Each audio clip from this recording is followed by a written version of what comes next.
पिछले एपिसोड में हमने देखा था कि ऑल्सर जो था उसने सभी को कल्टीवेशन के बारे में कई सारी टिप्स दी थी। वो दाव कल्टीवेशन के बारे में ही सभी को जानकारी दे रहा था। तो वांग का भी जो भी डाउट होता है कल्टीवेशन से रिलेटेड वो ऑल्सर से पूछने लग जाता है। तो ऑल्सर उसके सभी सवालों का जवाब देता। जिसके बाद वहाँ पर तियान हाओ भी आकर पहुंच चुका था, जो बहुत ही ज्यादा गुस्से में आया होता है ऑल्सर के ऊपर, क्योंकि उसने उसको पार्टी में इन्वाइट जो नहीं किया था। लेकिन ऑल्सर ने अपनी पावर की मदद से तियान हाओ को वहां से भगा दिया था। जिसके बाद ऑल्सर ये कहता है कि अभी सिर्फ हमारे 7 पवेलियन के अंदर से 2 ही ऐसे पवेलियन है जिनके ट्रू डिसेबल अभी तक के डिसाइड नहीं हुए। इसलिए आज के दिन यहाँ पर उन दोनों के ट्रू डिसेबल को डिसाइड किया जाएगा, जिस वजह से सारे के सारे लोग बहुत ज्यादा एक्साइटेड थे। जिसके बाद यहाँ से ये एपिसोड शुरू होता है। तो इस एपिसोड की शुरुआत में येलो पवेलियन और पर्पल पवेलियन को तैयार किया जा रहा था, क्योंकि उन दोनों के ही ट्रू डिसेबल बचे हुए थे। तो अब इनका ही यहाँ पर कॉम्पिटिशन होगा और उसके बाद ही डिसाइड होगा कि कौन बनने वाला है ट्रू डिसेबल। पर्पल पवेलियन से वांग, बाईवी और वो लड़की होती है, सिर्फ यही तीनों थे जो कि पार्टिसिपेट करेंगे इस फाइट के अंदर, और इन तीनों में से कोई एक ट्रू डिसेबल बनेगा।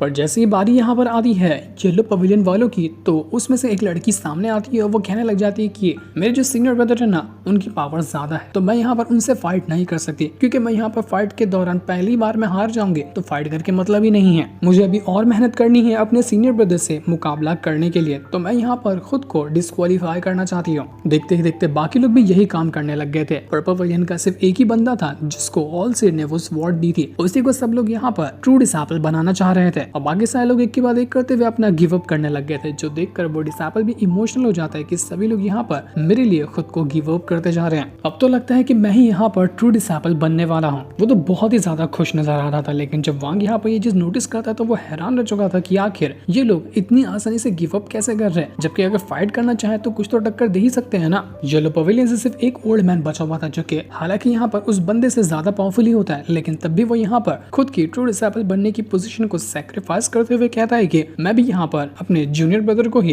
ट्रू डिसेबल बनते हुए देखना चाहता हूँ। मैं भी यहाँ पर खुद को गिव अप कर रहा हूँ ताकि मेरी जगह मेरे जूनियर ब्रदर को यहाँ का ट्रू डिसेबल बना दिया जाए। तो अब सिर्फ वहाँ पर वही डिसेबल बचा हुआ था। और सिर्फ उससे कहने लग जाता है कि तुम्हें पता है ना कि अगर तुम यहाँ पर पूरे 1000 साल तक के ट्रू डिसेबल बने रहे, यानी कि जो मैं तुझे पोजीशन अभी देने वाला हूँ उसको बरकरार रखा तुमने और साबित करके दिखाया कि तुम ट्रू डिसेबल बनने के अच्छे से लायक हो, तो 1000 साल बाद मैं तुम्हें एक बहुत ही कमाल की टेक्निक सिखाऊंगा। उम्मीद है कि तुम इस टाइटल को 1000 साल तक के होल्ड करके रहोगे। तो वो बंदा भी कहने लग जाता है कि बिल्कुल मास्टर ऑल्सर, मैं कोशिश करूंगा कि मैं 1000 साल तक के ट्रू डिसेबल बन के दिखाऊं। आप जो कहेंगे मैं वो करने के लिए तैयार हूँ। मैं कभी भी हमारे इस सेट का नाम खराब नहीं करूंगा और इसको ऊंचाइयों पर ले जाऊंगा। तो ये सुनते साथ ही ऑल्सर उसको वहां पर कुछ गिफ्ट वगैरह भी देता है जो कि उसको कल्टीवेशन में काम आएंगे। वांग ये देखकर अभी भी बिल्कुल हैरान था कि ये कैसे लोग हैं यार, बिना फाइट किए ही खुद को गिव अप करते जा रहे हैं। कहीं ऐसा तो नहीं कि बाकी लोगों को कुछ ऐसी चीज पता है जो ट्रू डिसेबल बनने के बाद होती है, वो मुझे नहीं पता, और वही चीज जानने की वजह से ये लोग गिव अप करते जा रहे हैं, क्योंकि उनको पता है कि ट्रू डिसेबल बनने के बाद क्या हो सकता है। अब येलो पवेलियन का तो काम हो गया था। इसके बाद बारी थी पर्पल पवेलियन की, जिसमें वांग भी है। तो अब वहां का ट्रू डिसेबल सेलेक्ट किया जाएगा और उसे कहने लग जाता है कि यहाँ पर सिर्फ 3 ही लोग हैं जो पार्टिसिपेट करने वाले हैं। पहला वांग लिन, दूसरा जाओ जिंगमेंग, उस लड़की का नाम जाओ जिंगमेंग था, और उसके बाद होता है बाईवी। तो यही तीनों लोग थे जिनके बीच बैटल होना है ट्रू डिसेबल बनने का। लेकिन बाईवी को यहाँ पर ये टाइटल चाहिए नहीं था, क्योंकि उसने वैसा पहले ही वांग को बता दिया था कि उसको ट्रू डिसेबल नहीं बनना है। तो वो डायरेक्ट यहाँ पर आकर गिव अप कर देता है कि नहीं, मैं यहाँ पर ट्रू डिसेबल नहीं बनना चाहता। जो देखकर ऑल्सर भी हैरान रह चुका था। वो जिंगमेंग कहने लग जाती है कि अगर मैंने भी यहाँ पर खुद को गिव अप कर दिया ना, तो तुम तो बड़ी आसानी के साथ यहाँ के ट्रू डिसेबल बन जाओगे। ऐसा थोड़ी ना होने दूंगी मैं, इसलिए आ जाओ फाइट करते हैं। मैं तुमसे फाइट करना चाहती हूँ। देखते हैं जरा कि हम दोनों में से आखिर जीतता कौन है, किसके पास ज्यादा पावर है। लेकिन वांग के दिमाग में ये चीज बैठ चुकी थी कि सारे लोग गिव अप कर रहे हैं ना, तो मुझे भी लगता है कि ये ट्रू डिसेबल बनने के अंदर कुछ तो लोचा है, इसलिए मुझे ये ट्रू डिसेबल नहीं बनना। क्या पता आगे चलकर मैं किसी मुसीबत में पड़ जाऊं। इस लड़की को ही बनने देता हूँ, यही बन जाएगी ट्रू डिसेबल। तो जाकर वो ऑल्सर से कहने लग जाता है कि मास्टर, मैं यहाँ पर गिव अप करना चाहता हूँ, मुझे नहीं बनना है ट्रू डिसेबल। आप जिंगमेंग को ही यहाँ पर ट्रू डिसेबल बना दीजिए। लेकिन ये सुनकर ऑल्सर भड़क चुका था कि आखिर ये तुम क्या कह रहे हो, आखिर तुम भी यहाँ पर गिव अप कैसे कर सकते हो। लेकिन वांग कहने लग जाता है कि अभी जो मेरी कल्टीवेशन है ना, वो जिंगमेंग से कम है, मैं उससे कम लेवल पे मौजूद हूँ, तो मैं उसको अभी नहीं हरा सकता, इसलिए मैं यहाँ पर गिव अप करना चाहता हूँ। पर ऑल्सर भड़का हुआ था। वो तुरंत अपनी पावर का इस्तेमाल करते हुए वांग को अपने स्पिरिचुअल वर्ल्ड के अंदर ले जाता है और अपनी एक बहुत ही जायंट उसको फिगर दिखाता है। वो यहाँ पर गुस्सा करने की कोशिश कर रहा था वांग के ऊपर, जो देखकर वांग भी हैरान रह चुका था कि भाई साहब ये कितना डेंजरस बंदा है, ये तो मुझे पलक झपकते हुए कौन सी जगह पर लेके आ गया, मुझे तो पता ही नहीं चला। इसके बाद ऑल्सर जो था वो वांग से कहने लग जाता है कि वांगलिन, तुम्हें पता है ना, मैं जिसको भी चुनता हूँ वो कभी कमजोर नहीं होता, ना ही वो डरपोक होता है। आखिर मेरा चुना हुआ डिसाइपल गिव अप कैसे कर सकता है? ये मुझसे बिल्कुल बर्दाश्त नहीं होगा, मैं इसको बिल्कुल भी बर्दाश्त नहीं करूंगा। मैं तुम्हें एक अगरबत्ती के जलने तक का टाइम देता हूँ। ये अगरबत्ती जलने से पहले तुम्हें मुझे जवाब देना है कि तुम यहाँ पर बैटल करना चाहते हो या फिर खुद गिव अप करना चाहते हो। अगर तुमने तब भी खुद को गिव अप करने के बारे में ही सोचा ना, तो उसके बाद भूल जाना कि मैं तुम्हारी कभी कोई हेल्प करूंगा और तुम्हें अपना डिसाइपल बना के रखूंगा। सारा हमारा रिश्ता खत्म हो जाएगा।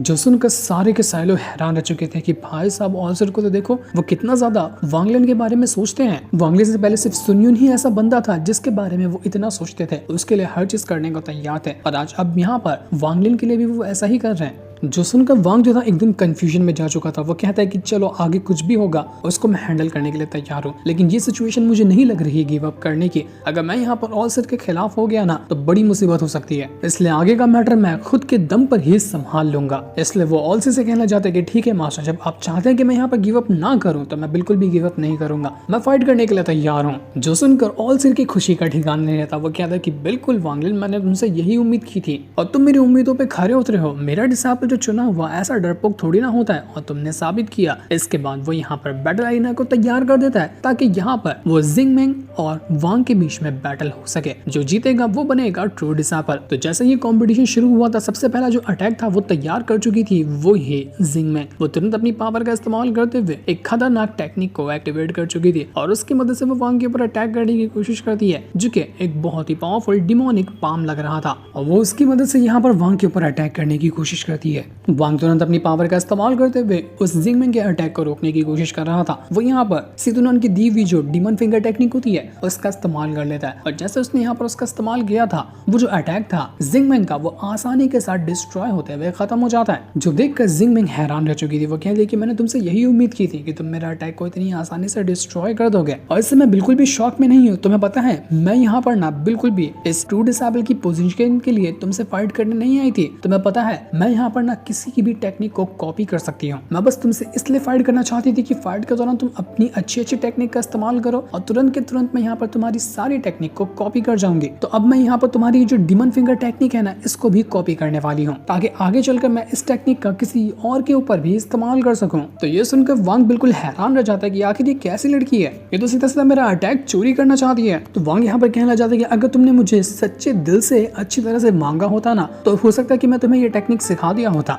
लेकिन तुमने दूसरा तरीका अपनाया जो कि मुझे बिल्कुल पसंद नहीं आया, इसलिए माफ करना, मैं यहाँ पर तुम्हें ये टेक्निक नहीं दे सकता। वो तुरंत यहाँ पर अपनी डिमोनिक फिंगर का जो ऑरा था उसको डिस्ट्रॉय कर देता है, जिस वजह से वो लड़की ढंग से उस ऑरा को कॉपी ही नहीं कर पाती। वो जिंगमेंग कहने लग जाती है वांग से कि देखो मुझे यहाँ पर तुम्हारी डिमोनिक फिंगर तो चाहिए ही चाहिए, बस तुम मुझे यहाँ पर अगर उसकी पावर दे दोगे ना तो मैं यहाँ पर तुरंत गिव अप कर जाऊंगी और तुम ट्रू डिसाइपल बन जाओगे। लेकिन अगर तुमने मुझे इसके लिए मना किया तो फिर सोचना अंजाम बहुत बुरा होगा। मैं अपनी पूरी फुल पावर का इस्तेमाल करते हुए तुम्हारी जान लेने की कोशिश करूंगी। अब तुम्हारे ऊपर है कि तुम क्या करना चाहते हो। तो वांग कहना चाहते हैं कि तुम मुझे यहाँ पर ऑफर दे रही है, तुम्हारी हिम्मत भी है कि तुम मुझसे सौदेबाजी करोगी? बाहर में जाओ, मुझे तुम्हारा ऑफर बिल्कुल पसंद नहीं है। जो उखाड़ सकती हो ना वो उखाड़ के दिखा लो। तो ये सुनते साथ ही वो जो लड़की थी वो तुरंत अपनी पावर का इस्तेमाल करते हुए वांग के ऊपर अटैक करने की कोशिश कर रही है ताकि वो यहाँ पर वांग की जान ले सके। वो वांग से कहने लग जाती कि करो, जितना भी तुम्हें अपनी पावरफुल टेक्निक का इस्तेमाल नहीं करना है ना मत करो, उसके बाद तुम्हें आसानी से मारना मेरे बाएं हाथ का खेल है। तुम खुद को बचाने के लिए तो अपनी टेक्निक का इस्तेमाल करोगे ही ना, तब जाकर मैं तुम्हारी टेक्निक कॉपी कर लूंगी, क्योंकि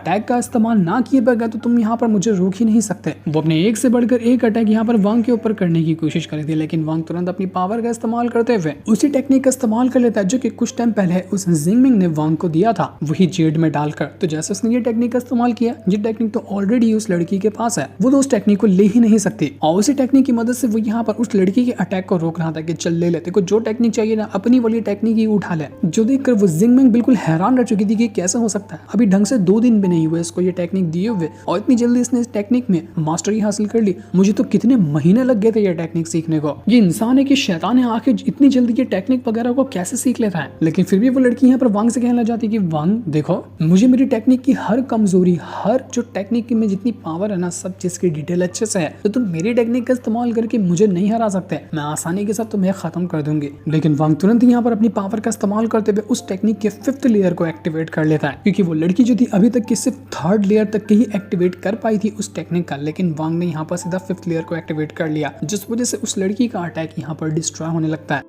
दूर बैठा ऑल से ये देखकर बड़ा खुश हो रहा था। वो कहने लग जाता है कि क्या वांग लिन वही बंदा है जिसको मेरी किस्मत ने मेरे लिए चुन कर रखा है? क्या वांग लिन ही मेरी किस्मत बदलने वाला है? मुझे तो ऐसा ही लगता है, क्योंकि सारी चीजें उसकी मैच करती है जो मेरा सपना पूरा करने में काम आएगी। लेकिन ऑल सिर के कहने का क्या मतलब था, ये हमें सीरीज में बहुत आगे पता चलेगा। तो वही जिंगमैन जो थी वो तुरंत अपनी पावर का इस्तेमाल करते हुए और भी कई सारे पावरफुल अटैक वांग के ऊपर करने की कोशिश करती है, लेकिन जितना भी वो अटैक क्यों ना कर लेती, वांग उसके सारे के सारे अटैक को डिस्ट्रॉय कर देता। उसका एक भी अटैक वांग के ऊपर असर कर ही नहीं रहा था और वांग बड़ी आसानी से उसकी हालत खराब किए जा रहा था। ऑल सिर बस यहाँ पर ये कह रहा था कि वांग लिन ही बनेगा वो बंदा जो कि मेरा 3rd स्टेप कंप्लीट करवाएगा कल्टीवेशन का। मेरे 30,000 साल की मेहनत जो कि अभी तक मैं हमेशा से फेल होता हुआ आया हूँ, वांग लिन ही वो इंसान होगा जो मुझे इस चीज में पास कराएगा। बस उम्मीद है कि इस बार मैं फेल ना हो जाऊं और जो मैंने सपना लगा कर रखा है ना, वांग लिन की वजह से वो मेरा सपना पूरा हो जाए। उसके बाद तो मुझे किसी चीज की ख्वाहिश नहीं होगी। तो वही वांग जो था वो मार मार कर उस लड़की की हालत खराब कर चुका था। वो लड़की अपने ही अटैक से मार खा के एकदम थक चुकी थी। वांग कहने लग जाता कि बस हो गया या फिर कुछ और अटैक खाना चाहोगी?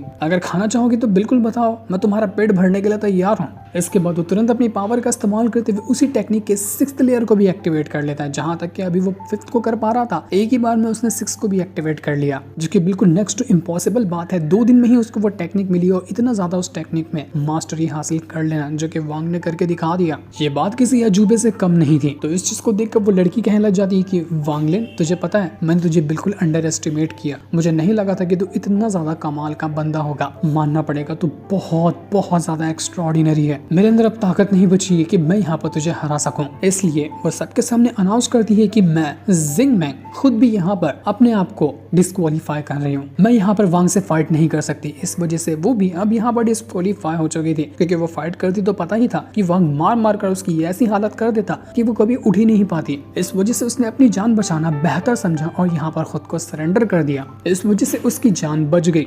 सारे लोग समझ जाते हैं कि यहाँ पर पर्पल पवेलियन का जो ट्रू डिसेबल है ना, वो सेलेक्ट हो चुका है। वो कोई और नहीं बल्कि वांग लिन ही है। वही बना यहाँ का ट्रू डिसेबल। इसको आए हुए तो यहाँ पर ज्यादा टाइम भी नहीं हुआ और इतनी जल्दी इसने यहाँ पर ट्रू डिसेबल की पोजीशन हासिल कर ली, जो कि बिल्कुल नेक्स्ट टू इम्पॉसिबल बात है। अजूबा करके दिखा दिया वांग लिन ने यहाँ पर। अब सारे के सारे लोग यहाँ पर खुशी ही मना रहे थे कि तभी वहाँ की जमीन हिलने लग जाती है और आसमान से एक बहुत ही मिस्टीरियस बंदा एंट्री मारता है। जैसे वो एंट्री मारा था, हर जगह हिलने लग जाती है।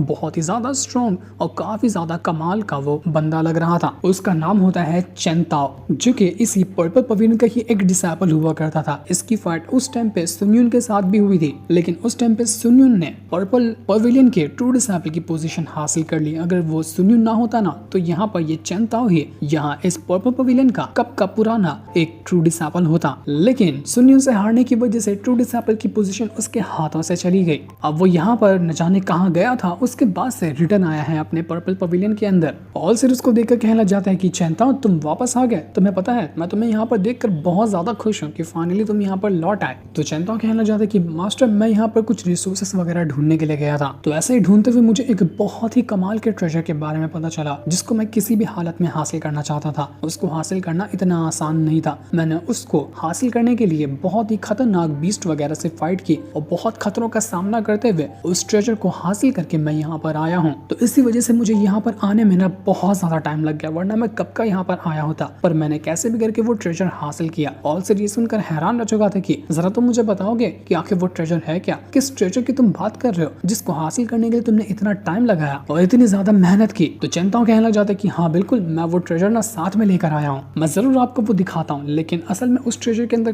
था क्या? चेन ताओ किस ट्रेजर की बात कर रहा था? ये सारी चीजें अभी हमें यहाँ पर नहीं बताई जाती। ये हमें पता चलेगा नेक्स्ट एपिसोड के अंदर, जिस सीन को दिखाते साथ ही ये वाला एपिसोड यहीं पर एंड हो जाता है। Thanks for watching.